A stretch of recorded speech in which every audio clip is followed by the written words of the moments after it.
Chapitre 3. Les habitudes.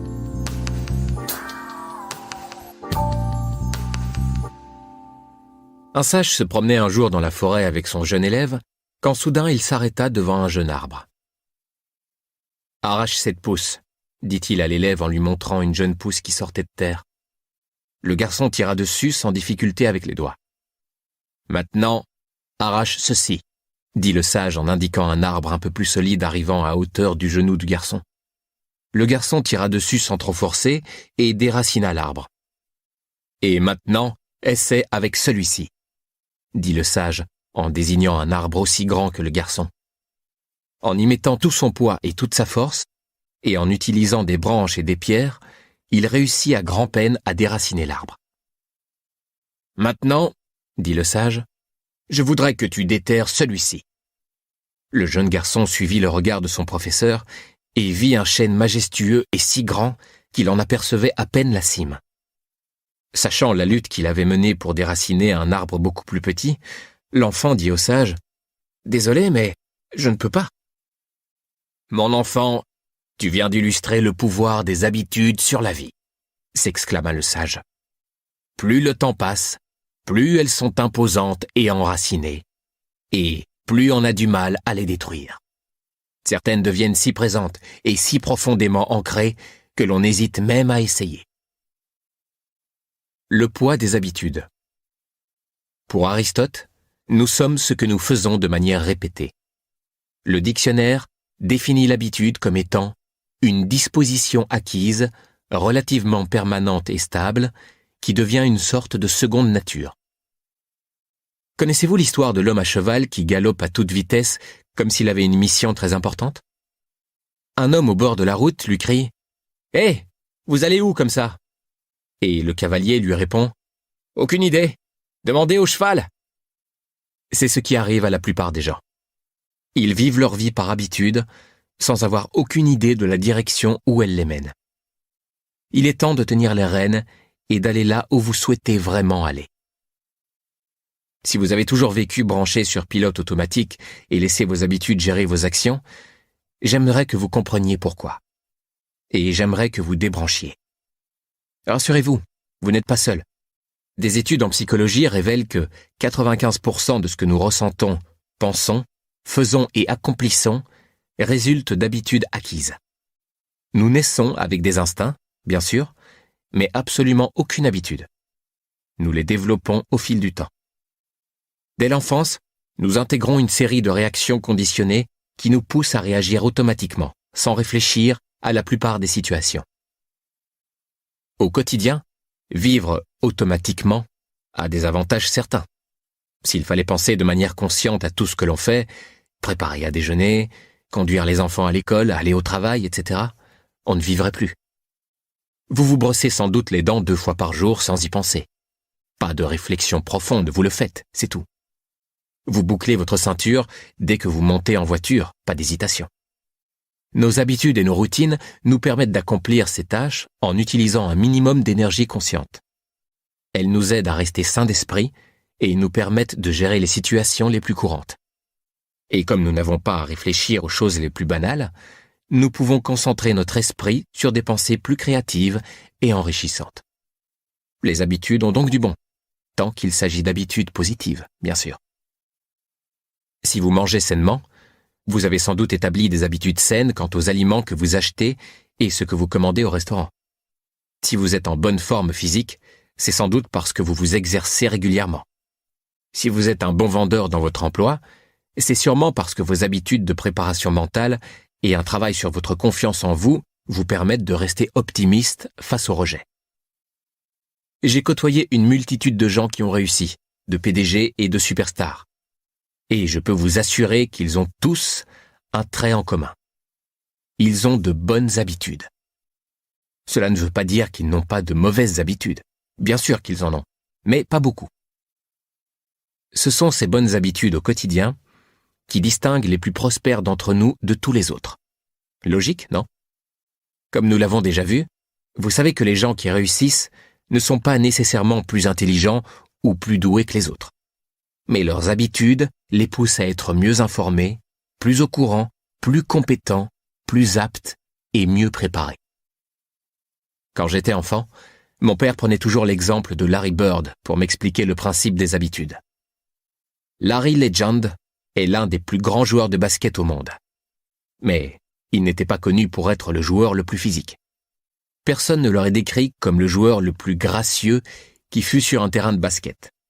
Pourtant, malgré ses dispositions athlétiques quelque peu limitées, les Boston Celtics ont été 3 fois champions du monde grâce à lui, et il reste l'un des meilleurs joueurs de tous les temps. Comment a-t-il réussi? Grâce à ses habitudes et à un dévouement sans faille au basket qui poussait Larry à s'entraîner sans relâche pour s'améliorer. Le lancer franc de Larry Bird fut l'un des plus réguliers de toute l'histoire de la NBA. Enfant, il avait pour habitude de faire 500 lancers francs chaque matin avant de partir pour l'école. C'est cette discipline qui a valu à Larry de tirer le meilleur de ses talents naturels et de battre à plate couture certains des joueurs les plus doués. Comme Larry Bird, vous pouvez vous aussi conditionner vos comportements automatiques et inconscients pour en faire ceux d'un champion. Ce chapitre va vous montrer comment compenser les dispositions innées qui vous manquent par la discipline, le travail et les bonnes habitudes. Bref, comment faire de vous un champion des bonnes habitudes. Avec suffisamment de pratique et de répétition, n'importe quel comportement, bon ou mauvais, devient automatique. Ainsi, bien que la plupart de nos habitudes nous soient venues inconsciemment, en imitant nos parents, de par notre environnement ou notre culture, ou en nous adaptant à des situations, nous pouvons décider consciemment de les modifier. Cela paraît logique. Puisque vous avez appris toutes vos habitudes, vous pouvez tout aussi bien désapprendre celles qui vous desservent. Alors prêt? C'est parti. Le piège de la gratification immédiate. Nous savons tous que nous goinfrer de biscuits à longueur de journée ne va pas nous faire maigrir. Nous comprenons que passer 3 heures par soirée à regarder Danse avec les stars et NCIS nous laisse 3 heures de moins pour lire un bon livre ou écouter quelque chose d'enrichissant. Nous comprenons que le simple fait d'acheter de super chaussures de course ne fait pas de nous des marathoniens. Nous sommes une espèce rationnelle. Du moins, c'est ce que nous pensons. Alors pourquoi sommes-nous si enchaînés à nos mauvaises habitudes? Parce que notre besoin de gratification immédiate peut faire de nous les animaux les moins réfléchis qui soient. Si, en mordant dans un Big Mac, vous faisiez immédiatement une crise cardiaque, vous n'en mangeriez pas une deuxième bouchée. Si à votre prochaine bouffée de cigarette, votre visage se fripait comme celui d'un vieillard de 85 ans, vous arrêteriez probablement de fumer. Si vous décidiez de ne pas passer ce dernier appel et que l'on vous renvoyait sur le champ, décrocher le téléphone deviendrait soudain une évidence. Si manger ce morceau de gâteau vous faisait instantanément grossir de 25 kilos, réussir à dire non merci serait littéralement du gâteau. L'ennui, c'est que la satisfaction ou la gratification immédiate que procurent ces mauvaises habitudes prennent bien souvent le pas sur notre intelligence et sur les conséquences à long terme qu'elles peuvent avoir. Nous laisser aller à nos mauvaises habitudes ne semble pas avoir tant de répercussions négatives sur le moment. Vous ne faites pas une attaque, votre visage ne se fripe pas, vous ne vous faites pas renvoyer et vos cuisses gardent leur taille habituelle. Cela ne signifie pas pour autant que vous n'avez pas activé le principe de l'effet cumulé. Il est temps de vous réveiller et de vous apercevoir que vos habitudes pourraient bien vous entraîner sur la mauvaise pente. La moindre correction de vos habitudes quotidiennes peut totalement changer le cours de votre vie. Là encore, je ne parle pas de transmutation ni de métamorphose complète de votre personnalité, de votre tempérament et de votre vie, mais de réajustements infinitésimaux et apparemment sans conséquences qui peuvent tout révolutionner. La meilleure illustration que je puisse vous donner pour souligner le pouvoir de ces petits réajustements est celui d'un avion en partance pour New York au départ de Los Angeles. Si le nez de l'avion est dévié ne serait-ce que d'1%, ce qui est une correction quasi invisible sur le tarmac, l'avion arrivera à environ 240 km de son point d'atterrissage prévu, soit plus au nord dans la ville d'Albany, soit à Dover dans l'État du Delaware. Il en va de même pour vos habitudes. La moindre mauvaise habitude, même si elle semble inoffensive sur le moment, peut à terme vous mener à des lieux de vos objectifs et de vos désirs. La plupart des gens vivent leur vie sans y penser, sans réfléchir consciemment et précisément à ce qu'ils veulent et à ce qu'ils doivent faire pour l'obtenir. je veux vous montrer comment laisser libre cours à votre passion et orienter votre inépuisable force créatrice dans le sens de vos rêves et de vos désirs. Déraciner des mauvaises habitudes aussi bien ancrées que des chaînes séculaires ne sera pas une mince affaire. Mener ce processus à terme nécessitera plus qu'une détermination féroce. La volonté n'y suffira pas. Trouvez votre pourquoi. Imaginez que votre simple volonté suffira à changer vos habitudes, revient à penser que vous pouvez empêcher un chien affamé de manger dans votre assiette juste parce que vous la couvrez d'une serviette. Pour vaincre vos mauvaises habitudes, il va falloir quelque chose de plus fort que cela. Quand on a du mal à atteindre ses objectifs, on se dit souvent que c'est par manque de volonté. Je ne suis pas d'accord. Il ne suffit pas de décider de réussir. Qu'est-ce qui va vous forcer à ne pas laisser tomber les nouveaux choix positifs que vous devez faire? Qu'est-ce qui va vous empêcher de retomber dans vos mauvaises habitudes? Qu'est-ce qui va faire la différence par rapport à toutes vos tentatives avortées? Au premier signe d'inconfort, vous serez tenté de retomber dans votre bonne vieille routine. Vous avez essayé la volonté, mais ça n'a pas marché. Vous vous êtes fixé de bonnes résolutions, mais vous n'avez pas tenu. Vous pensiez vraiment perdre du poids la dernière fois.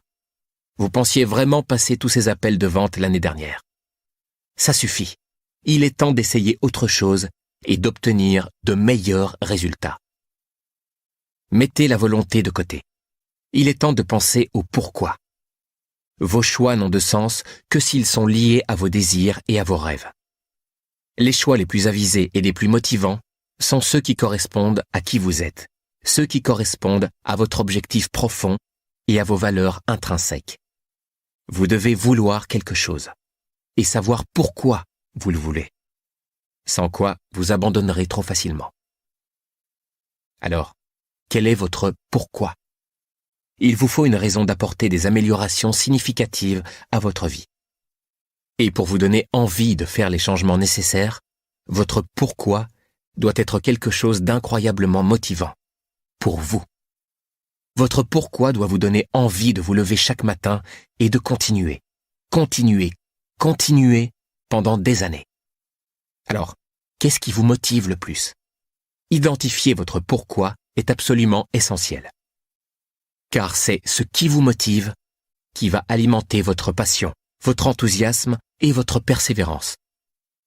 En fait, c'est tellement important que j'en ai fait le sujet principal de mon premier livre, Design Your Best Year Ever, A Proven Formula for Achieving Big Goals, Success Book 2009.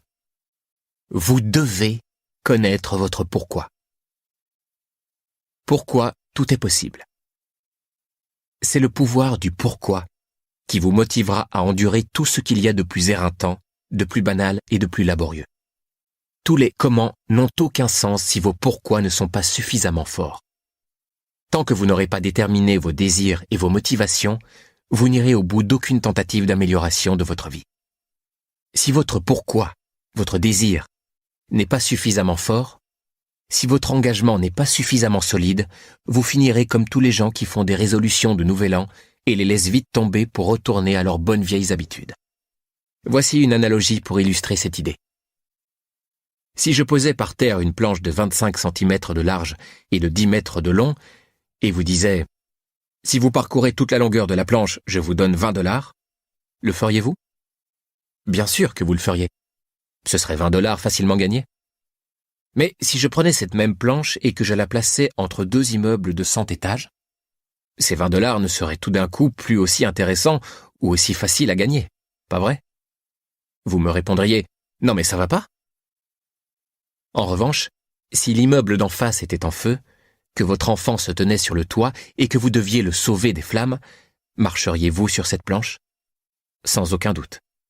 Vous le feriez immédiatement avec ou sans les $20.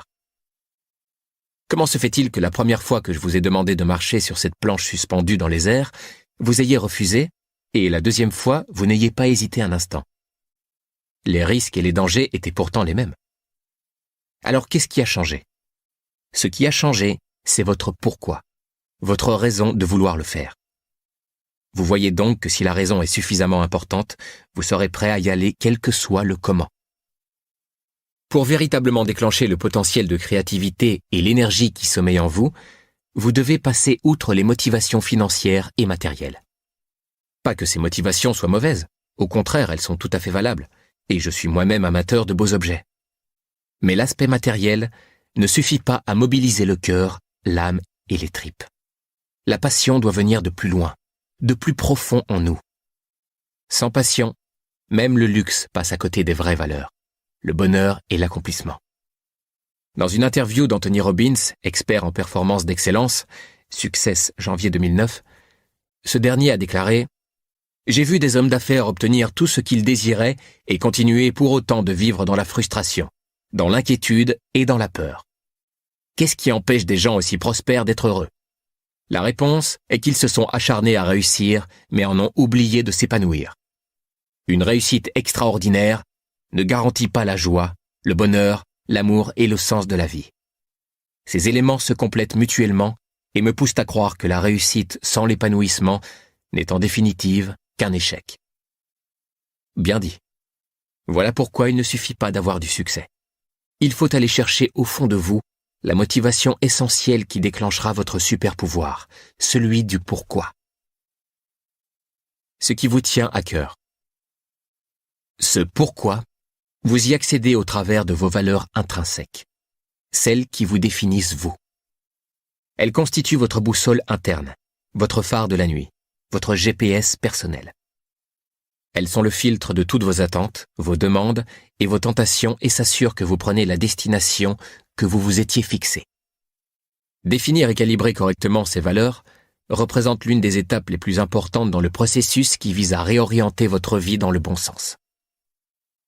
Si vous n'avez pas encore clairement défini vos valeurs, vous vous retrouverez sans doute à faire des choix qui entrent en conflit avec vos désirs. Par exemple, si l'honnêteté est quelque chose d'important pour vous mais que vous fréquentez des menteurs, vous êtes en conflit. Le conflit entre vos actions et vos valeurs engendre la tristesse, la frustration et la déprime. En fait, d'après les psychologues, rien ne suscite autant de stress que l'inadéquation entre nos actions, nos comportements et nos valeurs. Définir vos valeurs intrinsèques contribue également à rendre votre vie plus simple et plus efficace. Prendre des décisions devient plus facile quand on est certain de ses valeurs. Face à un choix, demandez-vous, est-ce que cela coïncide avec mes valeurs ? Si oui, n'hésitez pas. Sinon, ne faites pas ce choix et n'y revenez pas. Toute indécision est éliminée. Pour identifier vos valeurs intrinsèques, utilisez la fiche valeurs, Core Values Assessment, que vous pourrez télécharger sur thecompoundeffect.com. Trouvez votre combat. La motivation provient soit de ce que l'on désire, soit de ce dont on ne veut absolument pas. L'amour est une force incroyablement motivante, mais la haine l'est tout autant. Contrairement à ce qui est généralement accepté socialement, la haine peut avoir de bons côtés. La haine de la maladie, de l'injustice, de l'ignorance, de la suffisance, etc. Parfois, un ennemi peut déchaîner des passions. Certains de mes plus grands moments de motivation, de détermination et de persévérance m'ont été donnés lorsque j'avais un ennemi à combattre. Tout au cours de l'histoire, les grands bouleversements et les révolutions politiques sont nés d'un conflit. Entre David et Goliath, l'Amérique et l'Empire britannique, Luke et Dark Vador, Rocky et Apollo Creed, les jeunes de 20 ans et l'autorité, Lance Armstrong et le cancer, Apple et Microsoft, Microsoft et Apple. Je pourrais continuer indéfiniment, mais vous voyez où je veux en venir. Avoir un ennemi donne une raison de prendre votre courage à deux mains. Devoir vous battre met en jeu vos compétences, votre tempérament et votre détermination en vous forçant à identifier et à mettre en pratique vos talents et vos capacités. Sans combat motivant à mener, nous courons le risque de nous encrouter et de perdre de notre force et de notre élan. Certains des clients que j'encadre s'inquiètent du fait que leur pourquoi leur soit inspiré par des objectifs peu nobles. Ils se sentent coupables de vouloir rabattre le caquet à quelqu'un, prouver qu'ils ont réussi malgré les critiques, vaincre leurs concurrents ou réussir à prendre leur revanche sur un frère ou une sœur qui les a toujours dominés. Pourtant, qu'importe la motivation, tant qu'elle reste légale et morale. Vous n'êtes pas obligé d'avoir la fibre humaniste.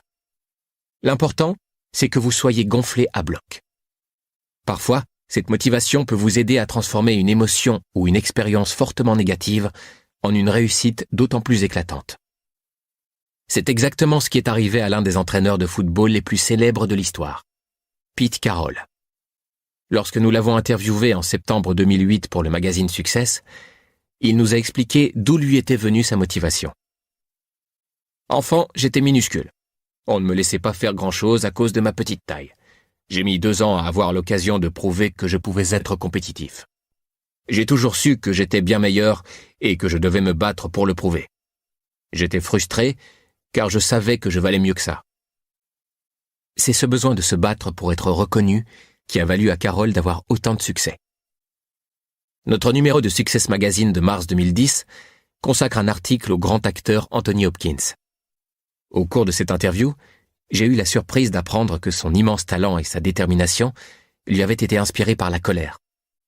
Hopkins y avoue qu'enfant, il était très mauvais élève, car il souffrait de dyslexie, d'hyperactivité et d'un déficit de l'attention, bien avant que de telles affections soient officiellement diagnostiquées.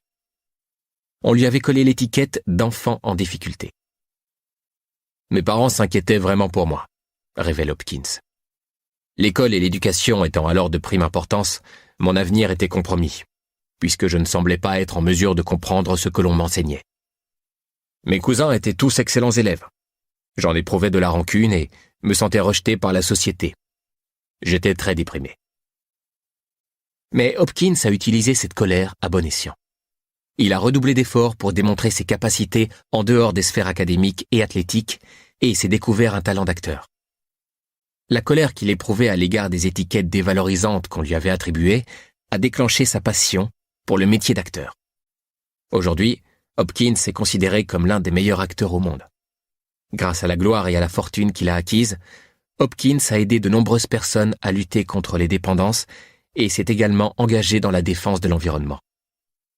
Ainsi, bien que son combat ne lui ait pas été inspiré par une noble cause, il a eu des répercussions plus que positives. Nous pouvons tous faire des choix chargés de sens. Nous pouvons tous reprendre le contrôle de nos vies en cessant d'accuser le hasard, le destin ou qui que ce soit. Nous avons la capacité de tout changer. Au lieu de laisser des douleurs passées nous miner de l'intérieur et saboter nos chances de succès, utilisons-les pour apporter des changements positifs et constructifs. Objectif. Comme je l'ai déjà dit, l'effet cumulé marche à tous les coups et vous mènera toujours quelque part. La question est de savoir où.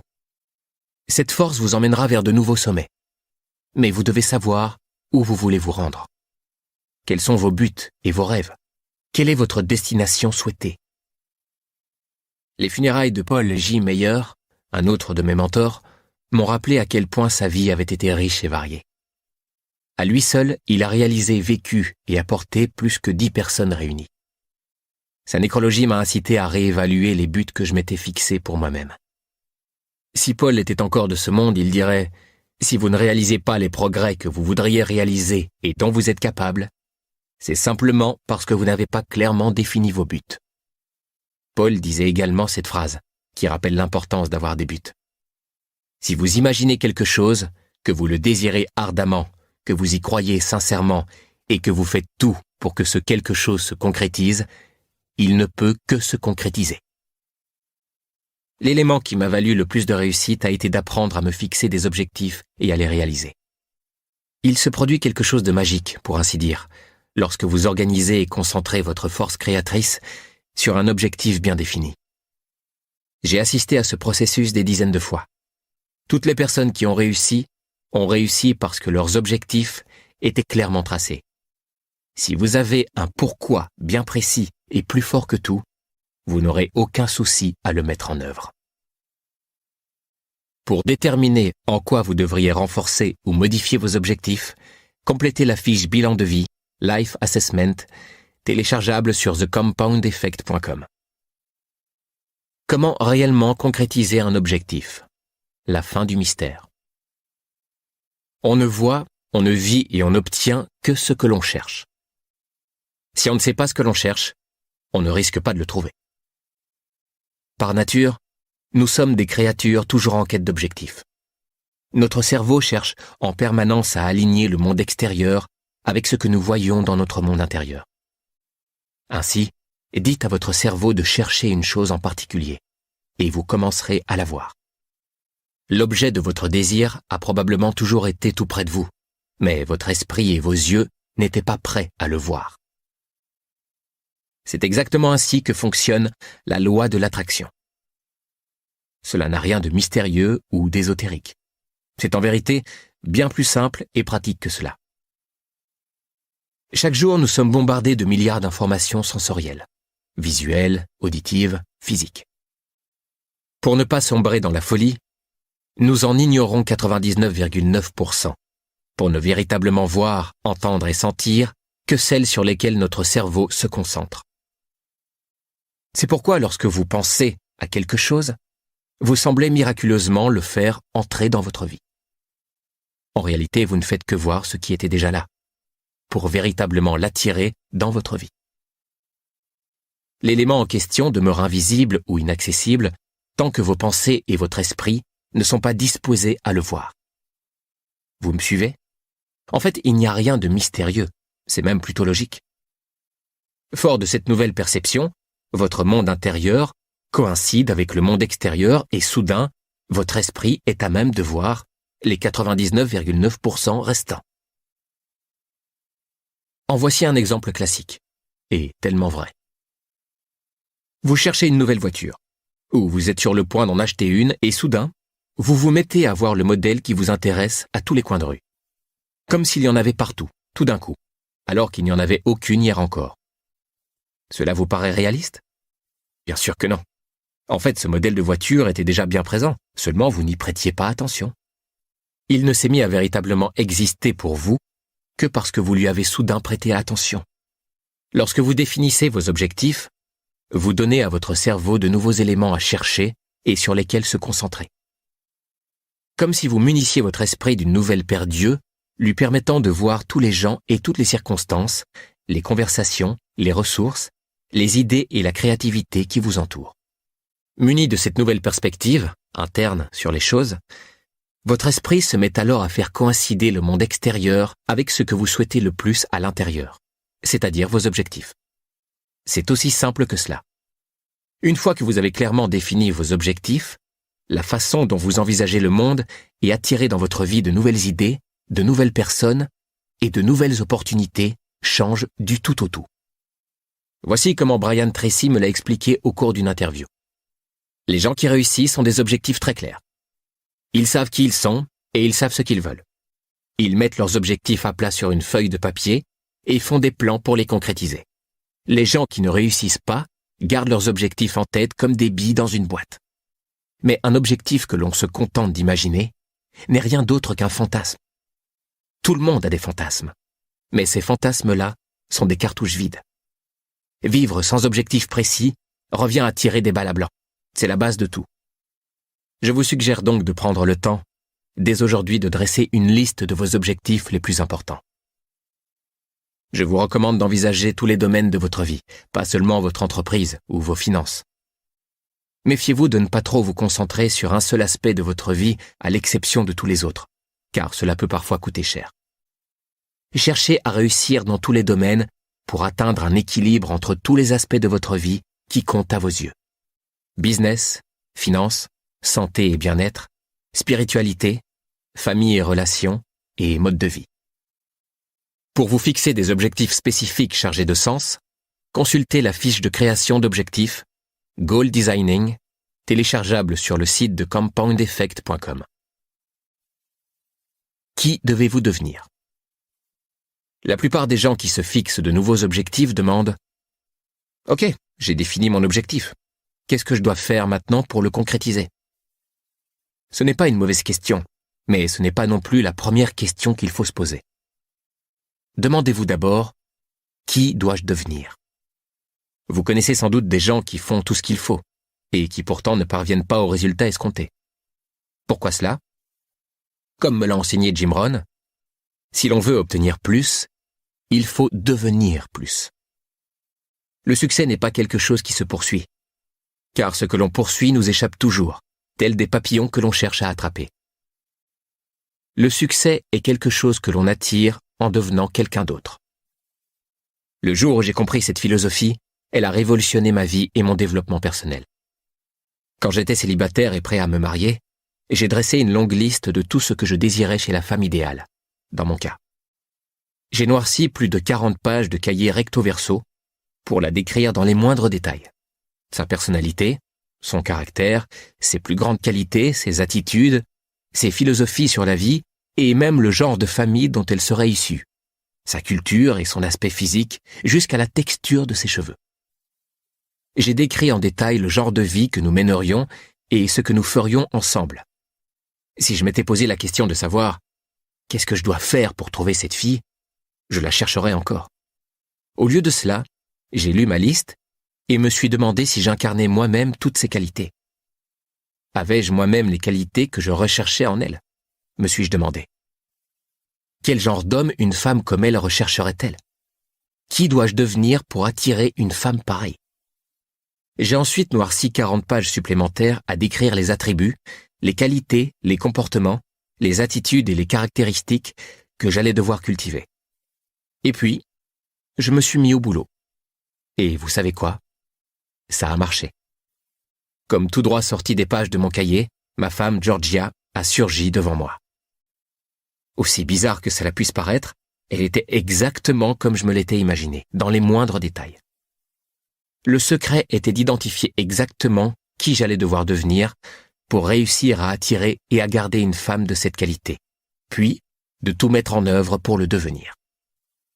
Pour identifier vos mauvaises habitudes, ainsi que les bonnes habitudes qui vous serviront à devenir et à obtenir ce que vous désirez, téléchargez sur thecompoundeffect.com et complétez la fiche évaluation des habitudes Habit Assessment. Une question de comportement. Bien. Établissons à présent le processus par lequel vous allez concrétiser les objectifs que vous vous êtes fixés. C'est-à-dire ce que vous devez faire, ou dans certains cas, ce que vous devez arrêter de faire. La seule chose qui s'interpose entre vous et votre objectif, c'est votre comportement. Y a-t-il quelque chose que vous devriez arrêter de faire pour que l'effet cumulé ne vous tire pas vers le bas ? Inversement, y a-t-il quelque chose que vous devriez commencer à faire pour que votre trajectoire suive la meilleure direction ? Bref, quelles sont les habitudes et les comportements que vous devriez soustraire ou ajouter à votre vie ? Votre vie se résume à cette formule. Vos choix, plus vos comportements, plus l'habitude, plus le fait de les cumuler, égale vos objectifs. Soit décision, plus action répétée, plus temps, égale objectif. C'est pourquoi il est impératif de savoir quels comportements entravent vos objectifs et lesquels le favorisent. Vous vous dites peut-être que vos mauvaises habitudes sont sous contrôle, mais je parie que vous vous trompez. C'est pourquoi, encore une fois, le suivi de vos habitudes est si efficace. Car, en toute honnêteté, savez-vous combien d'heures vous passez vraiment à regarder la télé chaque jour ?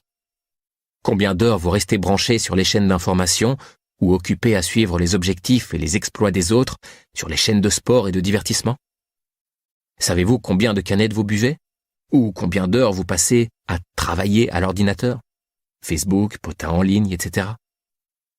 Comme je l'ai expliqué dans le chapitre précédent, vous devez avant tout prendre conscience de vos comportements, comprendre là où le bas blesse et à quel niveau vous avez inconsciemment développé de mauvaises habitudes qui vous entraînent sur la mauvaise pente.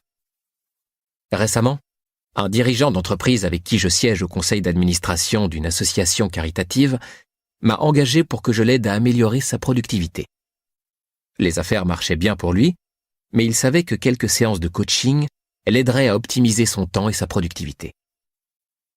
Après lui avoir demandé de procéder au suivi de ses activités pendant une semaine, j'ai remarqué quelque chose que je constate trop souvent. Il passait un temps incroyable à suivre les infos. 45 minutes le matin à lire le journal, 30 minutes de plus à écouter les infos à la radio en se rendant au travail, et la même chose sur le chemin du retour. Pendant la journée, il se connectait plusieurs fois à Yahoo News, ce qui lui prenait au total au moins 20 minutes. Une fois rentré chez lui, il suivait les 15 dernières minutes d'infos locales en saluant sa famille. Puis, il suivait encore 30 minutes de sport et 30 minutes du journal de 22 heures avant d'aller au lit. En tout, il passait 3,5 heures par jour à suivre les infos. Il n'était pourtant ni économiste, ni stock trader, et ne pratiquait pas un métier qui nécessita d'être au courant des infos en permanence. Tout ce temps passé à suivre les infos dans le journal, à la radio et à la télé, dépassait de loin ce qu'il avait besoin de savoir pour être un citoyen éclairé ou utile à la société, voire pour enrichir sa propre curiosité. Ses choix de programmation, ou plutôt son absence de choix, lui apportaient en fait très peu d'informations utiles. Alors, pourquoi y passer près de 4 heures par jour? Tout simplement par habitude. Je lui ai suggéré de ne pas allumer sa télé et sa radio, d'annuler son abonnement au journal et de les remplacer par un flux RSS afin de sélectionner et de ne recevoir que les informations qu'il jugerait importantes pour son activité et son intérêt personnel. Cette simple action a immédiatement éliminé 95% d'infos inutiles. Il pouvait à présent prendre connaissance de tout ce qui avait un intérêt pour lui en moins de 20 minutes par jour. Ce qui lui laissait les 45 minutes du trajet du matin, ainsi qu'1 heure le soir pour des activités productives.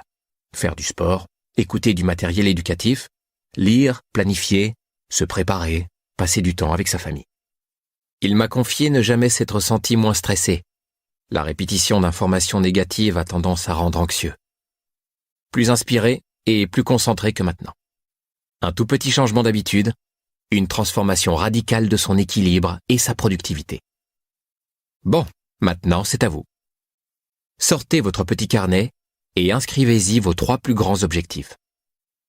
Maintenant, faites une liste des mauvaises habitudes qui risquent de saboter votre progression dans chaque domaine. Notez-les toutes. Les habitudes et les comportements ne mentent jamais. Si ce que vous dites et ce que vous faites ne correspond pas, je serai toujours enclin à croire ce que vous faites. Si vous dites que vous voulez être en bonne santé, mais que vous avez des miettes de biscuits apéritifs sur les doigts, je vais croire les biscuits apéritifs. Si vous dites que le développement personnel est votre priorité, mais que vous passez plus de temps sur la console de jeu qu'à la bibliothèque, je vais croire la console de jeu. Si vous dites que vous êtes un pro, mais que vous arrivez en retard et mal préparé, votre comportement vous trahira. Si vous dites que votre famille est votre priorité numéro 1, mais qu'elle n'apparaît pas sur votre planning, c'est que vous n'avez pas de temps pour elle.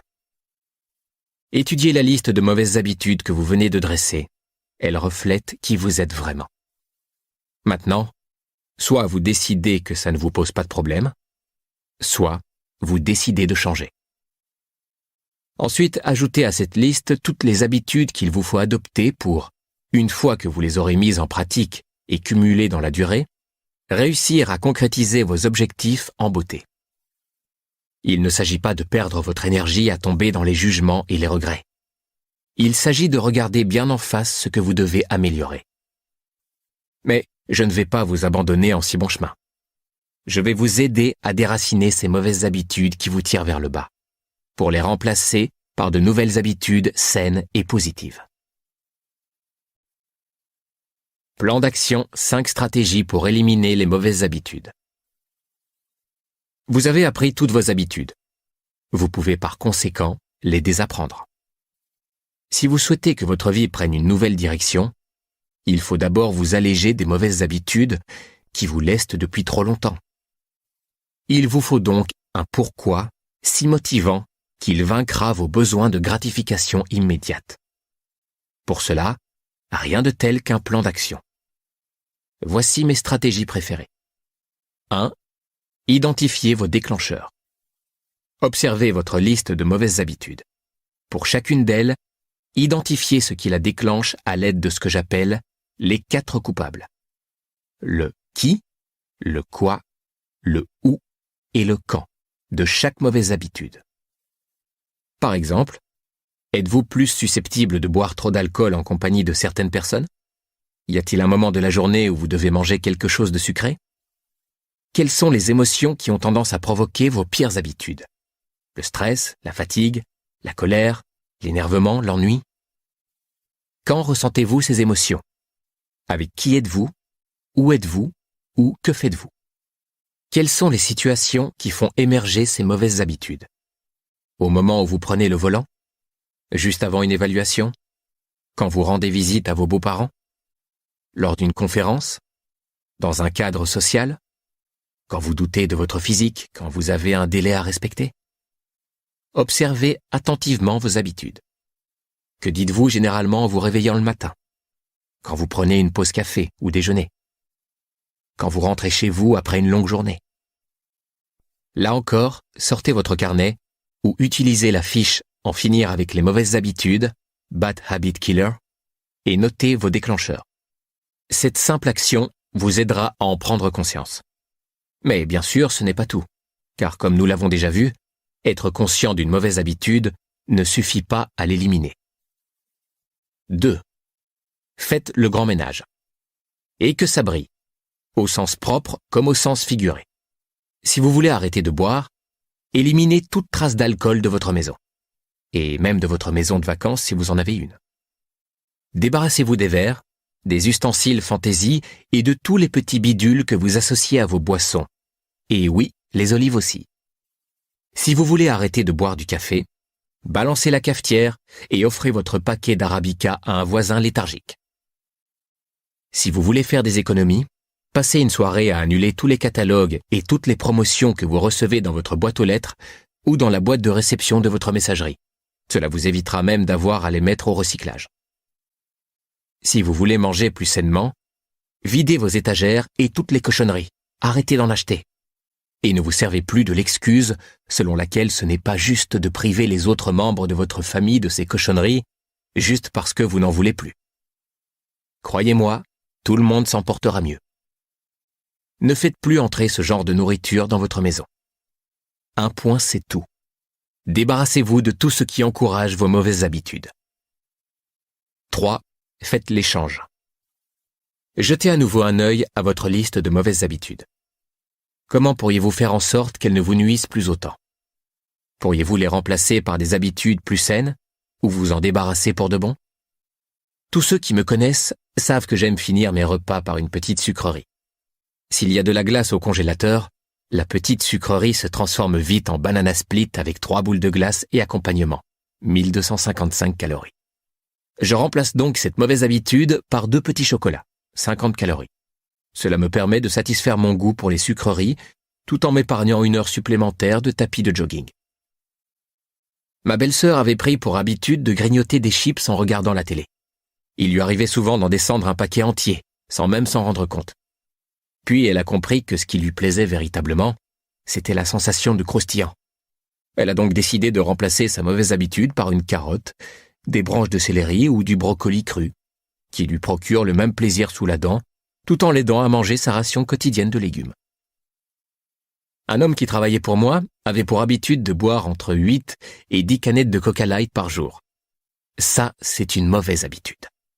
Je lui ai suggéré de les remplacer par de l'eau gazeuse faible en sodium et d'y ajouter une tranche de citron vert ou d'orange. C'est ce qu'il a fait pendant 1 mois, avant de se rendre compte qu'il n'avait pas besoin d'eau gazeuse et de passer à l'eau plate. Vous aussi, amusez-vous à voir quel comportement vous pouvez remplacer, éliminer ou échanger. 4. Procéder par paliers. Quand je vais me baigner, je m'acclimate en trempant d'abord les chevilles, puis les genoux, la taille et enfin la poitrine avant de piquer une tête. Il y a des gens qui se contentent de courir et de plonger tête la première. Tant mieux pour eux, mais moi je n'y arrive pas. J'aime y aller étape par étape, ce qui est sans doute dû à un traumatisme de mon enfance, comme vous verrez dans la stratégie suivante. De la même façon, il peut s'avérer plus efficace de procéder progressivement, par paliers, pour vous défaire des habitudes les plus ancrées. Si vous avez passé des décennies à répéter, cimenter, fortifier ces habitudes, il est peut-être sage de vous laisser le temps de les dénouer petit à petit. Il y a quelques années, le médecin de ma femme lui a conseillé de ne plus consommer de caféine pendant quelques mois. Elle et moi sommes fanas de café. J'ai donc décidé de l'accompagner dans cette épreuve. Nous avons d'abord fait 50-50. 50% décaféiné, 50% normal pendant 1 semaine. Puis, 100% décaféiné pendant 1 semaine de plus. Puis, thé Earl Grey décaféiné pendant 1 semaine, suivi d'1 semaine de thé vert décaféiné. Cela nous a pris 1 mois, mais nous avons souffert d'aucun symptôme associé au manque de caféine. Pas de maux de tête, pas d'insomnie, pas de problème de concentration, rien. Cependant, la simple idée de décrocher totalement du jour au lendemain me fait encore frissonner. 5. Ou allez-y, la tête la première. Nous ne sommes pas tous faits de la même façon. Des recherches ont révélé, paradoxalement, que certaines personnes ont plus de facilité à changer de mode de vie si elles doivent changer plusieurs mauvaises habitudes en même temps. Ainsi, le docteur Dean Ornish, pionnier de la cardiologie, a découvert que certaines affections cardiaques graves pouvaient être guéries, sans traitement médical et sans chirurgie, par un changement radical de style de vie. Il semblerait que les patients en question trouvent souvent plus facile d'abandonner presque toutes leurs mauvaises habitudes d'un seul coup. Au cours d'un programme d'entraînement, l'alimentation riche en calories et en cholestérol des participants a été remplacée par une alimentation très basse calorie. Les patients ont également dû faire de l'exercice, quitter leur canapé pour faire de la marche ou du jogging, et pratiquer des techniques de réduction du stress et autres habitudes bénéfiques pour le système cardiovasculaire. En moins d'1 mois, ces patients ont renié une vie entière de mauvaises habitudes pour en adopter de nouvelles. Au bout d'1 an, les résultats étaient tout bonnement spectaculaires. Personnellement, je trouve qu'il s'agit là d'un cas exceptionnel. Mais à vous de voir quelle stratégie marche le mieux pour vous. Quand j'étais enfant, nous allions camper en famille dans un endroit peu connu du nom de lac Rollins.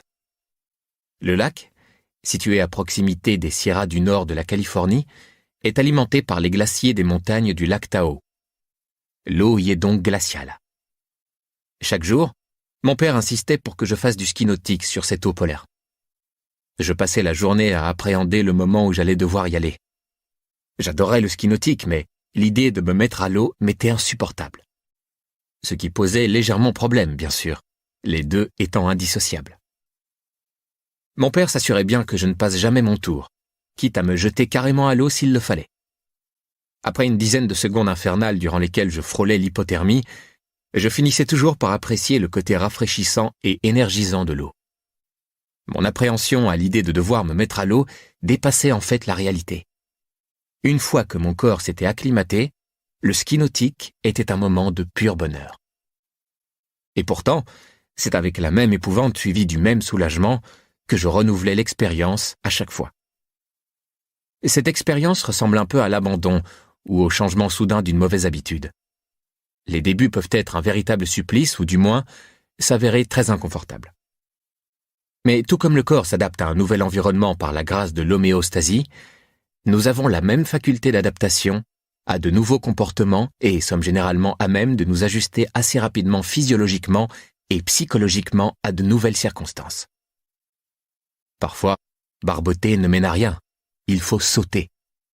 Je voudrais donc que vous vous demandiez: dans quel domaine puis-je procéder par paliers, tout en sachant que j'y parviendrai? Et dans quel domaine ai-je besoin de sauter à pieds joints? Où ai-je évité la douleur ou l'inconfort, sachant tout au fond de moi que je m'adapterais en un rien de temps si j'y allais simplement franco? L'un de mes anciens associés avait un frère qui caressait énormément la bouteille et aimait faire la fête. Il buvait à midi, le soir, après manger et tout le week-end. Un jour qu'il était au mariage d'un ancien ami du lycée, il a revu le frère d'un ami, qui avait 10 ans de plus que lui mais en faisait bien 10 de moins. Il a passé la journée à regarder l'homme danser, rire et s'amuser avec une vitalité qu'il n'avait lui-même pas ressentie depuis des années. C'est alors qu'il a pris la décision de ne plus jamais boire une goutte d'alcool. Comme ça, du jour au lendemain. Cela fait maintenant plus de 6 ans qu'il n'a pas touché à une bouteille. Pour ce qui est de tordre le cou à mes mauvaises habitudes, j'y vais en douceur. En ce qui concerne ma vie professionnelle, en revanche, je trouve que sauter à pieds joints est bien plus efficace. Qu'il s'agisse de lancer une nouvelle activité ou de traiter avec des clients, des associés ou des investisseurs potentiels, l'hésitation n'est pas payante. Chaque fois, je repense au lac Rollins, et je sais que les débuts seront douloureux, mais je me souviens que très vite, le résultat en vaudra bien la gêne passagère. Faites un bilan de vos vices. Je n'ai pas dit que vous deviez éliminer toutes les mauvaises habitudes de votre vie. Tout ou presque a du bon s'il est fait avec modération. Mais comment savoir si une mauvaise habitude est en train de prendre le dessus? Moi, je teste mes vices. Une fois de temps en temps, j'observe un jeune anti-vice. J'en choisis un et m'assure que c'est bien moi qui ai le contrôle de notre relation. Mes vices sont le café, la glace, le vin et les films. Je vous ai déjà parlé de mon obsession pour la glace. Pour ce qui est du vin, je veux être sûr quand j'en bois que je déguste simplement un bon verre, pas que j'y noie mon chagrin. Environ tous les 3 mois, je choisis un vice que je m'abstiens de pratiquer pendant 30 jours. Cela doit me venir de mon éducation catholique. J'aime me prouver que c'est moi qui ai le contrôle. Essayez. Choisissez un vice. Quelque chose que vous faites avec modération mais dont vous savez qu'il ne contribue pas spécialement à votre bien-être, et observez un jeûne de 30 jours. Si vous trouvez vraiment difficile de vous passer de cette habitude pendant ces 30 jours, c'est peut-être qu'elle vaut la peine d'être éliminée pour de bon. Plan d'action. 6 techniques pour instaurer de bonnes habitudes. Maintenant que vous avez éliminé les mauvaises habitudes qui vous tiraient vers le bas, il vous faut créer de nouveaux choix, de nouveaux comportements et à terme, de nouvelles habitudes qui vous mèneront enfin vers l'accomplissement de vos plus grands désirs. Déraciner une mauvaise habitude revient à l'éliminer de votre routine. Mais instaurer une habitude plus productive requiert une approche complètement différente. Il vous faut planter l'arbre, l'arroser, lui donner de l'engrais et vérifier qu'il prend bien racine. Cela demande des efforts, du temps et de la pratique. Voici mes techniques favorites pour mettre en place de bonnes habitudes. Le spécialiste du leadership John C. Maxwell disait « Vous ne pourrez jamais changer de vie si vous ne changez pas quelque chose que vous faites quotidiennement. Le secret de votre réussite réside dans votre routine. » À en croire la recherche, il faut répéter une habitude 300 fois avant qu'elle ne se transforme en pratique inconsciente, soit quasiment 1 an de pratique quotidienne. Heureusement, comme nous l'avons déjà vu, nous savons que nous sommes plus susceptibles d'adopter pour de bon une nouvelle habitude après 3 semaines. C'est-à-dire qu'en nous concentrant particulièrement sur une nouvelle habitude tous les jours pendant les 3 premières semaines, nous avons de meilleures chances de l'apprendre jusqu'à la fin de nos jours. En vérité, une habitude peut se prendre en 1 seconde, ou mettre 10 ans à disparaître. La première fois que vous avez posé la main sur un four brûlant, vous avez tout de suite su que vous n'en feriez jamais une habitude.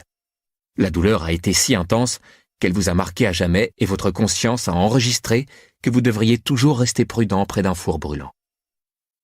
Le secret est donc de rester conscient. Si vous souhaitez vraiment garder une bonne habitude, prêtez-y attention au moins 1 fois par jour et vous aurez bien plus de chances d'y parvenir. 1. Créez les conditions de votre succès. Toute nouvelle habitude doit correspondre à votre vie et à votre mode de vie. Si vous vous inscrivez à un club de gym situé à 50 km de chez vous, vous n'irez jamais. Si vous êtes plutôt du soir et que le club de gym ferme à 18 heures, vous n'irez pas non plus. Votre club de gym doit être facile d'accès et correspondre à votre emploi du temps. Si vous voulez maigrir et manger plus sainement, remplissez votre frigo et vos placards d'aliments sains. Vous voulez être sûr de ne pas vous ruer sur le distributeur de barres chocolatées quand votre ventre commence à gargouiller? Gardez des noix, noisettes et autres encas diététiques dans le tiroir de votre bureau. Quand on a faim, on est toujours tenté d'avaler des aliments riches en glucides et sans aucun apport nutritif. Ma stratégie est de toujours avoir des protéines sous la main. Le dimanche, je fais cuire plusieurs poulets que je mets dans des boîtes pour toute la semaine. L'une de mes habitudes les plus destructrices est mon addiction aux emails. Je ne plaisante pas. Je peux facilement perdre des heures de concentration chaque jour à traiter les quantités d'emails qui envahissent ma boîte de réception si je ne reste pas vigilant. Pour garder la discipline que je me suis fixée de ne vérifier mes emails que 3 fois par jour, j'ai désactivé toutes les alertes et toutes les fonctions de réception automatique et je ferme simplement ma messagerie en dehors de ces 3 créneaux horaires que je me suis attribués. Je veille à bien délimiter ces moments, sans quoi je pourrais y passer la journée. 2. Pensez en termes d'addition, pas de soustraction. Lorsque j'ai interviewé Montel Williams pour Success, il m'a parlé du régime très strict qu'il est obligé de suivre à cause de sa maladie, la sclérose en plaques. Montel a adopté ce qu'il appelle le principe de l'addition, qui, je pense, constitue un outil incroyablement efficace pour quiconque a un objectif. Ce n'est pas tant ce que vous essayez d'éliminer de votre alimentation, m'a-t-il expliqué, que ce que vous y ajoutez. Par analogie, il en a également fait son principe de vie. Au lieu de penser en termes de privation, exemple, je ne peux manger ni hamburger, ni chocolat, ni produits laitiers, il pense à ce qu'il peut manger. Exemple, aujourd'hui, je vais me faire une salade, des légumes à la vapeur et des figues fraîches en dessert. En concentrant son esprit et son estomac sur ce qui lui est autorisé, il ne prête plus attention à ce qui lui est interdit. Plutôt que de se concentrer sur ce qu'il doit sacrifier, Mantel pense à ce qu'il peut ajouter. Et le résultat est bien plus probant. Un de mes amis voulait perdre la mauvaise habitude qu'il avait de passer trop de temps à regarder la télé. Je lui ai demandé ce qu'il aimerait faire s'il avait 3 heures de temps libre. Il m'a répondu qu'il aimerait jouer davantage avec ses enfants. Je lui ai aussi demandé de choisir un hobby auquel il avait toujours voulu s'adonner. Il a choisi la photographie. Comme c'était un fan de technologie, il s'est acheté une tonne de matériel high-tech avec lequel il réalisait de superbes photos de ses enfants lors de leur sortie en famille. Et puis, il passait des heures le soir à retoucher ses photos et à monter des diaporamas et des albums photos pour toute la famille. Au final, il passait beaucoup plus de temps avec ses enfants, à rire et se souvenir des bons moments qu'ils avaient passés ensemble. Grâce à ce nouveau hobby, il était tellement concentré sur ses enfants et ses photos qu'il n'avait plus ni le temps ni l'envie de regarder la télé le soir. Il y avait jusqu'à présent passé des heures, car c'était une façon simple de s'évader après sa journée de travail. En remplaçant la télé par sa nouvelle habitude, jouer avec ses enfants et s'adonner à la photographie, il s'était découvert des passions bien plus enrichissantes. Et vous, que pouvez-vous ajouter à votre vie pour l'enrichir? 3. Affichez vos objectifs. On voit souvent les hommes et les femmes politiques prêter serment et jurer solennellement qu'ils transformeront leurs promesses électorales en réalité concrète. Une fois leurs objectifs affichés publiquement, ils savent qu'ils seront tenus pour responsables de leurs actions, qu'ils reviennent sur leurs promesses ou qu'ils les honorent. Vous voulez être sûr d'adopter une habitude? Faites-vous surveiller. Avec tous les médias à votre disposition, cela n'a jamais été aussi simple. J'ai entendu parler d'une femme qui avait décidé de mieux gérer ses finances en tenant un blog faisant état de ses moindres dépenses. Elle a demandé à sa famille, à ses amis et à ses collègues de suivre ses dépenses. Se savoir ainsi surveiller en permanence l'a aidé à devenir plus responsable et plus disciplinée à l'égard de ses finances. Un jour, j'ai aidé une collègue à arrêter de fumer en annonçant à toute la société « Hé, vous savez quoi? Zelda a décidé d'arrêter de fumer. Quelle bonne nouvelle! Elle vient de fumer sa dernière cigarette. » J'ai ensuite affiché un immense calendrier sur le mur de son bureau. À chaque jour où Zelda ne fumait pas, elle inscrivait une grosse croix au feutre rouge sur le calendrier. En voyant cela, ses collègues ont commencé à l'encourager et son calendrier s'est rempli de croix. Zelda, ne voulant pas laisser tomber son calendrier, ses collègues et sa promesse, a réussi à arrêter de fumer. Alors, parlez-en à votre famille, parlez-en à vos amis, parlez-en sur Facebook et sur Twitter. Faites savoir autour de vous que vous avez le contrôle des opérations. 4. Trouvez un associé. Rien n'est aussi fort que 2 personnes marchant main dans la même direction. Pour accroître vos chances de réussir, trouvez-vous un associé. Quelqu'un qui saura vous remettre sur les rails lorsque vous cimenterez votre nouvelle habitude. Vous ferez la même chose pour lui. J'ai moi-même un compagnon d'excellence. Tous les vendredis à 11h précises, nous nous passons un appel de 30 minutes pendant lesquels nous échangeons nos victoires, nos pertes, nos solutions et nos trouvailles de la semaine. Nous échangeons nos commentaires et nous tenons mutuellement redevables. Vous aussi, trouvez quelqu'un avec qui sortir marcher, courir ou aller à la gym, ou avec qui discuter et échanger vos livres de développement personnel, par exemple. 5. Compétition et camaraderie. Rien de tel qu'un concours amical pour attiser votre esprit de compétition et adopter une nouvelle habitude en 2 temps 3 mouvements. Le docteur Mehmet Oz m'a un jour confié au cours d'une interview « Si les gens parcouraient ne serait-ce que 1000 pas de plus par jour, ils changeraient de vie. » Vidéo Plus, la société mère de Success, a organisé une compétition où étaient distribués des podomètres pour compter les pas des participants. Les employés, répartis en équipes, devait réussir à accumuler le plus de pas possible. J'ai été totalement surpris de voir que certaines personnes, qui n'auraient auparavant jamais fait le moindre exercice, se mettent soudain à parcourir jusqu'à 10 km à pied par jour. À midi, ils faisaient les 400 pas dans le parking. Au lieu de faire leur audioconférence au bureau, ils les faisaient soudain par téléphone portable tout en marchant. Grâce à cette compétition, les employés ont trouvé des moyens d'accroître leur activité. Le moindre pas était enregistré et tout le monde pouvait voir qui lambinait et qui accumulait les pas jour après jour. Mais une fois la compétition terminée, j'ai été tout aussi fasciné d'observer que le nombre de pas avait considérablement chuté, de plus de 60% le mois suivant. Une fois la compétition rouverte, le nombre de pas a à nouveau décollé. Ainsi, il suffisait de réveiller leur esprit de compétition pour que les gens se mettent en mouvement et en retirent au passage un merveilleux sentiment d'appartenance à une communauté, de partage et de camaraderie. Quel genre de compétition amicale pourriez-vous organiser avec vos amis, vos collègues ou vos équipiers? Comment pourriez-vous renforcer votre nouvelle habitude par une rivalité amicale et un esprit de compétition? 6. Récompensez-vous.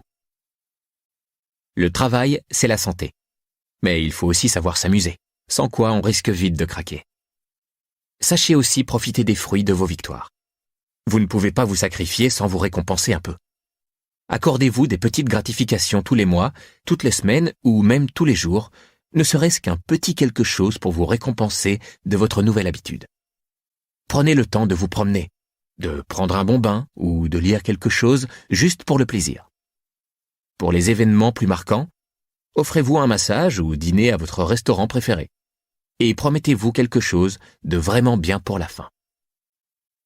C'est dur de changer, tant mieux. Il y a une chose que 99% des gens qui échouent et des gens qui réussissent ont en commun. Ils ont horreur de faire toujours la même chose. La seule différence, c'est que ceux qui réussissent le font quand même. C'est dur de changer. C'est pourquoi beaucoup ne changent pas leurs mauvaises habitudes et pourquoi beaucoup finissent malheureux et en mauvaise santé.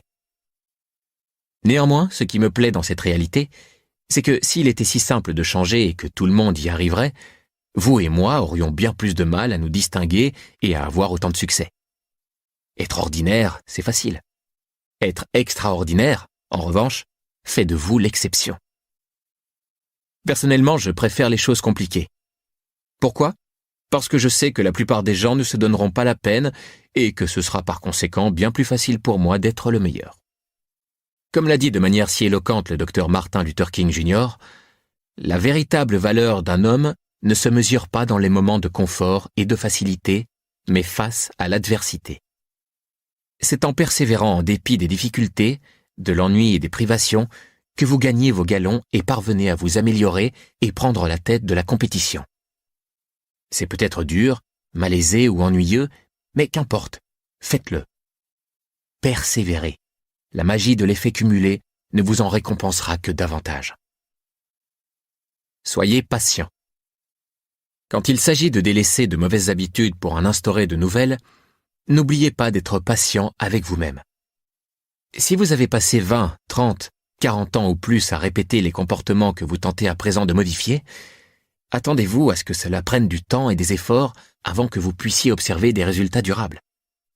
La science nous a montré que la répétition fréquente des pensées et des actions crée ce que l'on appelle une empreinte neurologique dans le cerveau, ou un sillon, c'est-à-dire une série de neurones interconnectés qui contiennent les informations d'une habitude donnée. L'habitude est générée par l'attention qu'on lui porte. Lorsque nous prêtons attention à une habitude, nous activons une partie de notre cerveau qui déclenche les pensées, les désirs et les actions liées à cette habitude. Heureusement, le cerveau est malléable. Il suffit de ne plus prêter attention à une mauvaise habitude pour que le sillon qui lui est lié perde de son efficacité. Lorsque nous prenons de nouvelles habitudes, de nouveaux sillons se creusent toujours un peu plus à chaque répétition et finissent par remplacer les sillons précédents.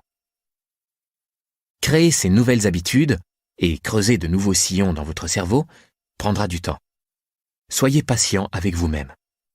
Si vous tombez en route, relevez-vous et reprenez sans pour autant vous en prendre à vous-même. Pas de problème, cela arrive à tout le monde. Recommencez, Essayez une nouvelle stratégie, soyez plus déterminé et plus constant. Si vous persévérez, vous serez récompensé en conséquence. En parlant de récompense, c'est dans le prochain chapitre que nous allons véritablement commencer à nous démarquer. C'est là que l'effet multiplicateur va réellement prendre forme. Après tous les efforts et la discipline que vous avez mis en œuvre dans les 3 premiers chapitres, voici le moment d'en récolter les fruits. Laissez l'effet cumulé se mettre à l'œuvre. Résumé des mesures à prendre. Identifiez vos 3 meilleures habitudes, celles qui renforcent votre plus grand objectif.